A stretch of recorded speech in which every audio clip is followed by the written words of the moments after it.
Get something that is affordable and is not going to add a lot of debt to your credit, if at all possible. Meaning, get a pre-approval for an auto loan, and make sure that your credit is where it needs to be to obtain that.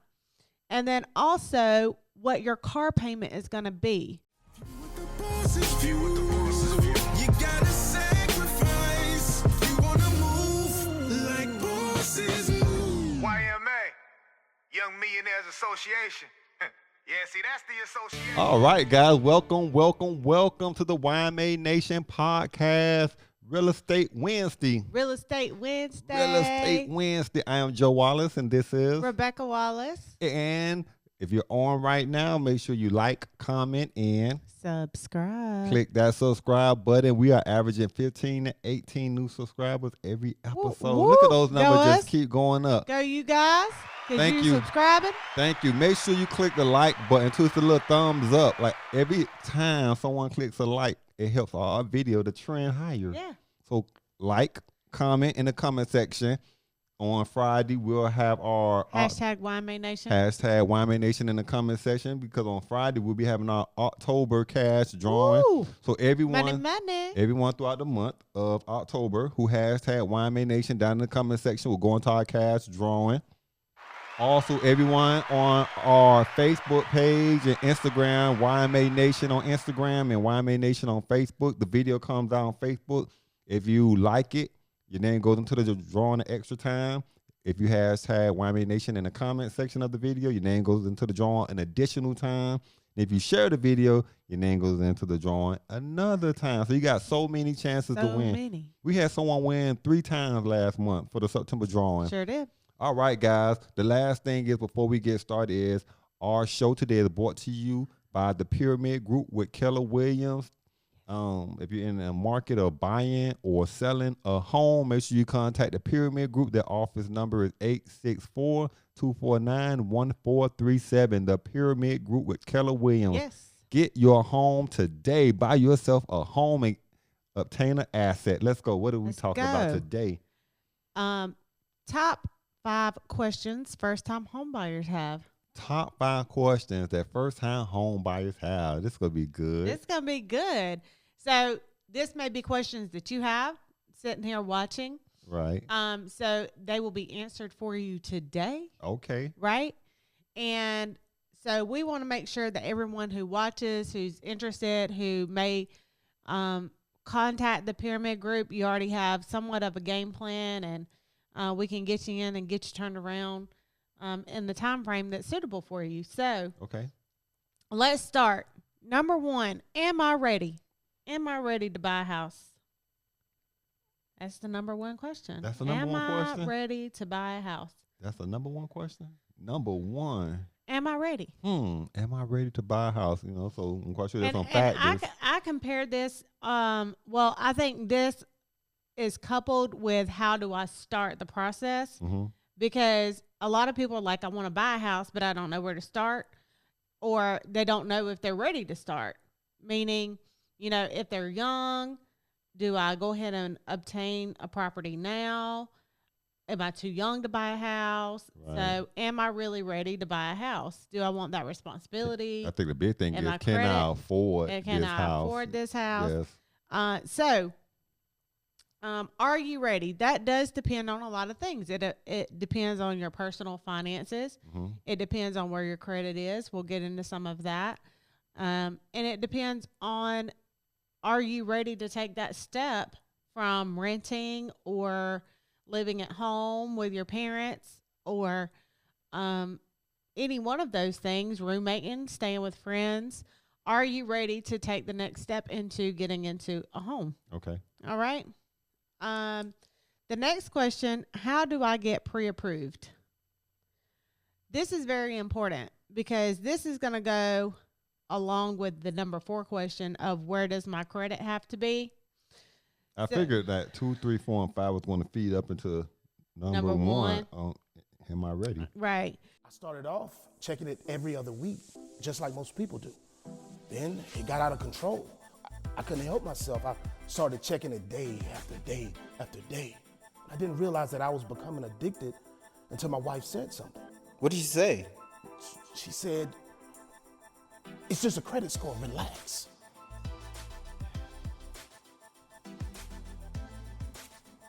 Are you checking your credit score? Huh? Hold on. So where does my credit have to be? This depends on the loan product. So what loan product you get is going to determine where your credit has to be. The best way of knowing this is get with a mortgage lender that will be able to pull your credit. They'll be able to tell you what products you qualify for, and based on that, whether you need money down, which you may need for closing, they could tell you what you're pre-approved for based on what your income is, what debts you have on your credit file, and things like that. Question.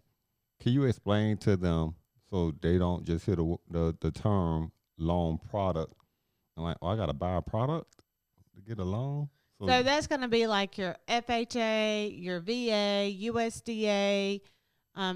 If the state that you live in offers a down payment assistance program, conventional, all of those are different types of loan products that you could possibly qualify for. So that's for like the people that's on and have not been following the YMA Nation podcast, because on your show every Wednesday, I mean, there's so many episodes, right? But if you've been following the show, then you would know. But for the first time, people that's on here for the first time, so different loan products like require different things. So like FHA, the requirements are different than USDA, right?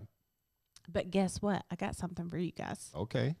So we are going to have a series of loan products and what you have to do to qualify for those loan products. So for the next few episodes after this one, we're going to go into a USDA loan, a VA loan, a FHA loan. A VA loan for all of my veterans, and active duty soldiers out there, my retirees, salute, thank you for serving. Right. And in between those episodes where we're talking about those loan products, we're going to talk about what your credit needs to be, your debt to income ratios, and we're going to get a loan officer on in between there. Special guest that is going to go more in detail with you from a loan officer perspective so that he can tell you exactly what they're looking for on their end. That's going to be good. It's going to be good. So it's going to be like a series for you guys. We know that everybody loves series. So this is going to be your home product series. Oh, Lord. It's going to be like a reality show when something happens. And like, oh, my God, what day is it? I can't wait to see what's the next piece of this. Yes. So, I'm about to do that. Wealth Building Money. I'm about to come up with a series. I'll have to figure that one out. You can't have an only series. I'm about to figure this one out. Next is, what is the difference between, you're going to like this. What is the difference between pre-qualified and pre-approved? Yeah. That's a good one. That's a good one. So I'm going to explain this to you guys because it's very important to understand what a pre-qualification is and what a pre-approval is, because it can impact you. And we had this episode, winning the bid. Winning the bid. Yeah. So if you're in a multiple offer situation, so you're offering on a house and other people are trying to buy that same house. So there's multiple offers, yours and other people's offers. Which is common right now. Very common. If those other people have pre-approvals and you have a pre-qualification, their offers are going to be stronger than yours. Why is that?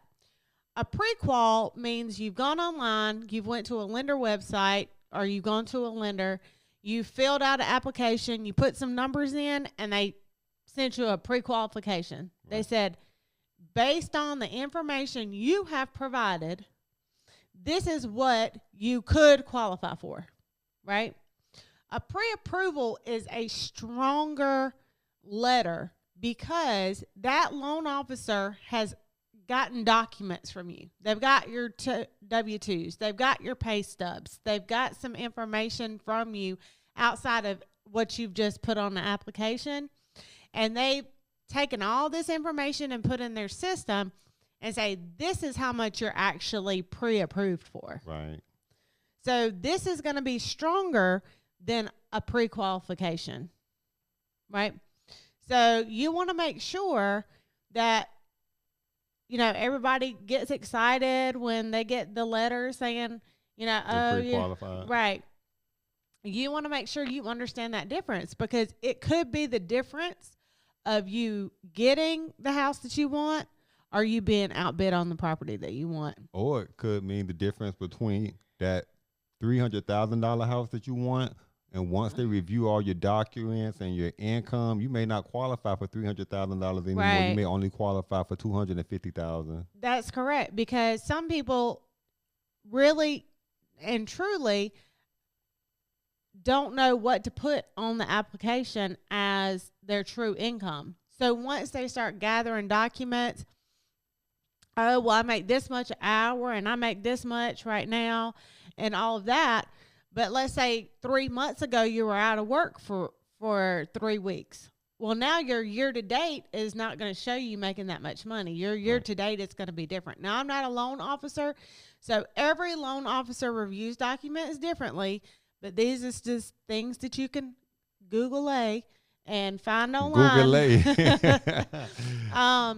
These are things that you can look up and you can find online. You don't have to be a licensed loan officer to understand these things or to look up this information. Right.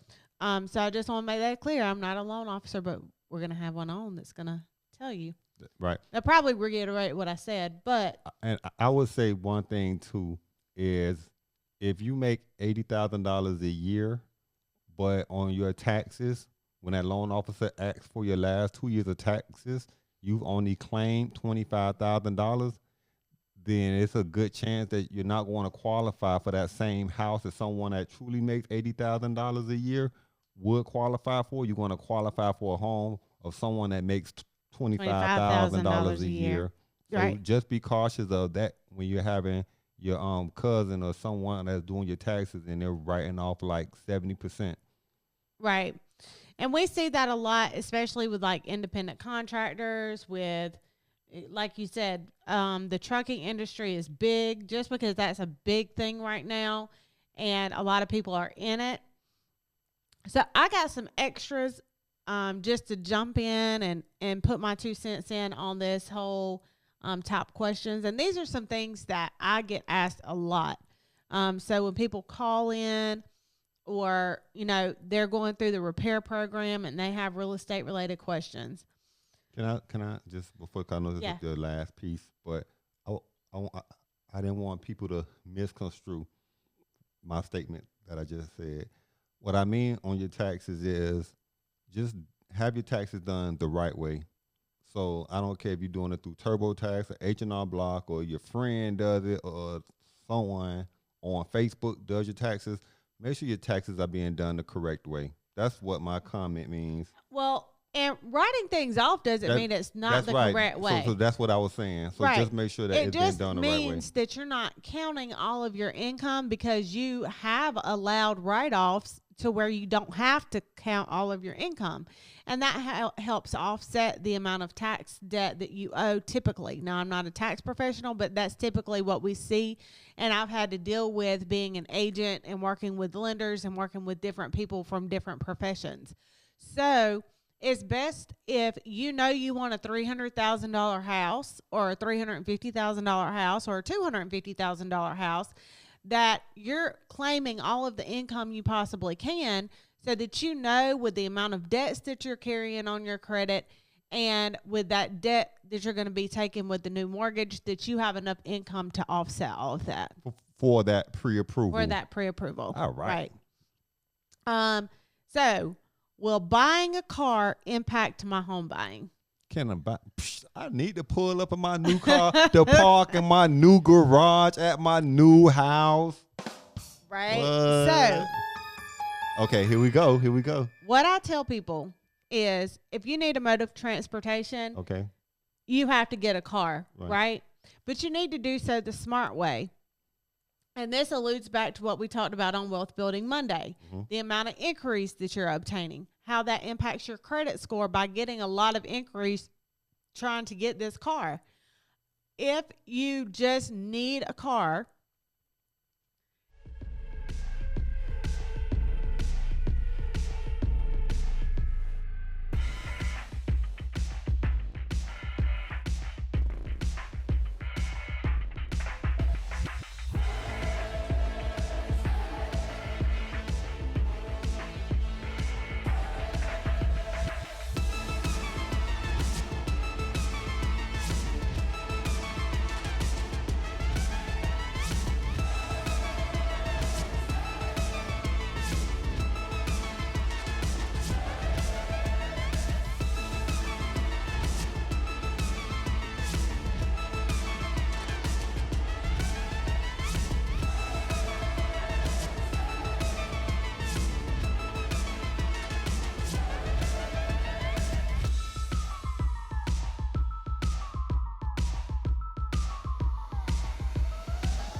it's not so much as how much the car is. If you get a $30,000 car and your car payment is only $350 a month, okay, we could probably work with that. Ooh, a $30,000 car, $350 a month. You must have some excellent credit. Excellent That's like credit. 1.9% interest rate. Hey, they run specials. Hey, they do run specials for people that have good credit. Yes. Yes, absolutely. But if you're going to get a $30,000 car and that's going to put you at a $600 a month payment, Because you don't have that because you don't good have credit. good credit, that's a problem. Right. Because now you're eating up your pre-approval, what you can get pre-approved for. Your debt to income is being ate up with your car payment. So wait to get the $30,000 car if you don't have the best credit, and get like a $15,000 car for right now. If you just need a mode of transportation, because a lot of people say, well, I just need a car right now. We get that. You need to get back and forth to work. You need to get your kids to school. You need Right. to do things, right? Get something that's affordable for right now. And then once you get your house, then go get you a $30,000 car, right? If you want to. Trade that in and get you a $30,000 car. Can I give them if a it's tip? if it's affordable for you. Can I give them a tip? Go ahead. Okay. Everything that she just said, if you follow that strategy and just get you a mode of transportation temporarily, you get into your new home, you say, hey, you know what? I'm going to give it a year. I'll drive this car for a year. I have my house for a year. And today's financial environment for properties, most properties at most cities are appreciating. So that means that you're going to have equity in your house. So you say, you know, I'm going to pull out some of this equity that gives me a year or two to improve my credit. So now I got a better credit score, and I'm going to go put some cash down to lower my car payment also. But now I got an excellent rate on my car because they got deals out there like 0% for 60 months if you got excellent credit. Right. If you guys need help trying to improve your credit, then you can always contact Masters Credit Consultants. And you can check them out online, www.masterscredit.com, or call for a free phone consultation at 864-249-9466. Okay, one more, and then I'm going to wrap it up. One more. Ready? Oh, hold Because- on. I love stealing her show. The last thing, because you was talking about a pre-qual versus a pre-approval, right? And it kind of alludes to when someone is applying for a car, too, since we're talking about a car. You can go like on Capital One Finance for the autos, and you could just put in like a couple of points of data, and they'll give you a pre-approval. So, oh, hey, you pre-approved for $30,000 on the vehicle. You're like, oh, wow, boy. But then there's steps. They're going to ask for documentation. They're going to ask you to send in your pay stubs, the things of that sort. Then the amount that you approve for, or if you even stay approved, could change. Right. Approval status could change. Approval status could change. All right. Yes. Last but not least. Last but not least. Will switching jobs impact my home buying? Man, I be switching jobs like I switch socks. Switch jobs like I switch socks. No, Okay. definitely. See, this is great because I love how our shows always come together. Right. Like, Oh, and I don't switch jobs like that. I'm a business owner. And he was just joking. I was being think they got sarcastic. it. I don't know. So Joe switched jobs. I can switch jobs too. So listen. I love how our shows always come together, right? Mm-hmm. Because you were just alluding or talking about people like jumping into businesses that they really don't have that much experience in your Monday. last show. On Monday. On We Monday. just talked about that on Monday. We just talked about Go that back on and watch Monday. it if you didn't see it. Right. So see, I'm Plug in. And when you do this, a lot of people will just quit their job and be like, well, I'm starting my own business. Mm-hmm. Because why everybody else is doing it, right? Everybody's starting a business. I want to start a business. I don't want to work for this company anymore. I'm going to start a business. Starting a business is great. Like you said on the show Monday, we're all for entrepreneurship. Start your own business. But if that's going to impact your goals, then know when the time is right. Excellent point. So if you know I want to buy a house in 6 months. Well, you can't quit your job today and then become a business owner and then buy a house in 6 months.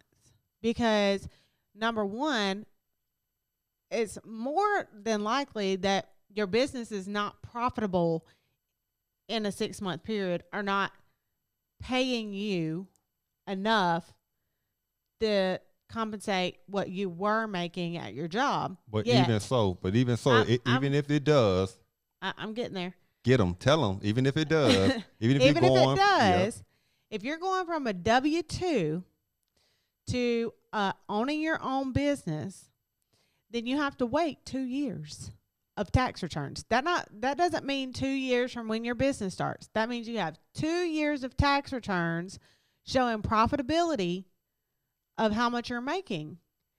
And you have to also understand that you can't start the business and then your business, let's say that your business doesn't work out because you got into it, you don't know what you're doing with the business, so you decide to go back to work. They're going to count that 6 months that you weren't W-2'd against you. So now, even if you go back to the same pay that you were at, it's going to decrease your overall income because you were out of work for that amount of time. And for a lot of lenders, they can't get past that time. If it's 2 months, some lenders can deal with that. But if it becomes a longevity, you have to have 2 years of solid pay, solid pay. Right. Now, if you're going from, let's say you drive trucks for one company XYZ, and company ABC says, hey, I want you to come drive trucks for us because we're going to pay you more mileage or we're going to pay you more whatever. That's fine. As long as you're not going from W-2 truck driving to 1099 truck driving. You have to go W-2 or 1099 to 1099. You have to stay in that same, as long as it's the same industry. But I have so many people, they're like, well, I started this business 6 months ago and, my lease ends in 3 months, so I really want to buy a house. Well, now you have to wait because you did things out of order or you didn't plan properly for your life's road. You have to plan properly. Last thing, I got to bring the suspense in, right? Because there's always things online. There's ads online. There's programs, and there's people out there that's selling you guys things. So I know online they advertise like that you can buy a home with no tax returns. So you can, right? So, but telling you the proper way or the easiest way of doing it, which is going to save you money, because there's always ways of doing things outside of the norm, loophole. Right? There's always a loophole, but sometimes it costs you. So if you go and get a stated income mortgage, Right. and the current rate right now is say like 3.0, just Right. as a number, if the current rate is going for 3.0, is it worth paying 4.75% on a mortgage? Probably higher than that on the stated income. I'm just throwing out a Throwing number, out right? Yeah, numbers. it could be up to like 6%. And not only the percentage rate. Now, you can always come back and refinance that loan, right. and get a lower rate. But not only that, but it's the cash that you're going to have. You have to have heavy cash flow when you're doing those types of loans normally. Your down And payment. that's what a lot of people miss is, well, I could just go this way and get this type of loan. And you could. I'm not saying that you can't do that. I'm just saying that if you want your process to be a bit easier for yourself and less heavy on your pocket, then doing it, fully the right. I mean, I know not you're the trying right to say way. you're trying to stay within that but- boundary of saying what's right. right from wrong, right? It's not wrong to go get that loan, but you're going to be putting anywhere from 5 to 10% down. I could do a comparison on that. Someone comes to me and they're trying to start a business and Right. they don't have good credit, but they say, I need to get going right now, Joe. Mm-hmm. Is there a way? Because our process is you have to have good credit. We're going to build out your company's credit. Like there's steps. There's a process. But if you need cash now, 1-800-CASH now. Right? There's always way to get There access always- to money, but that interest is going to cost it's you. going to cost you. Cost you. So instead of paying $1,200 on a mortgage, you could be paying $1,900 for that same mortgage on someone that was either patient or follow the process. Right. And you don't want to do that. Like, we never want to put someone in that position because even if you can't afford it, you may put yourself in a position to where if anything were to happen, it may not be affordable for you anymore. Right. You want to make sure your mortgage is going to be affordable for you in just about any situation, or that you're at least I like how you said that. at least able to get yourself a cushion, so if anything does happen, you're still able to make that mortgage payment, which goes into the show we had on Monday too, payment Nice. history. Go back and watch it if you Go back missed and it. watch it. Go back and watch Thanks, Wealth Building everyone. Monday. Yes, for if you tuning missed in. it. Go back and watch Wealth Building Monday Yes. if you missed it. Thank you guys again for joining us for Real Estate Wednesday. Good information. Yes. Good information. If you guys are interested in purchasing a home and you have questions, or even if you got, hey, you know what, I'm going to call her. Rebecca explained that really well. You can call the company, the Pyramid Group with Keller Williams. Their number is 864-249-1437. Or you can check them out online too at www.pyramidgroups.com. www. Check out our new website. Check out the check out the new website. Let's turn it up some. Woo! Check out the new website, Yes. www.pyramidgroups.com, guys. And we'll see you on Friday for Sports Talk Friday and our cash giveaway. The boss's view. You gotta sacrifice. You wanna move like bosses move. YMA, Young Millionaires Association. Yeah, see, that's the association.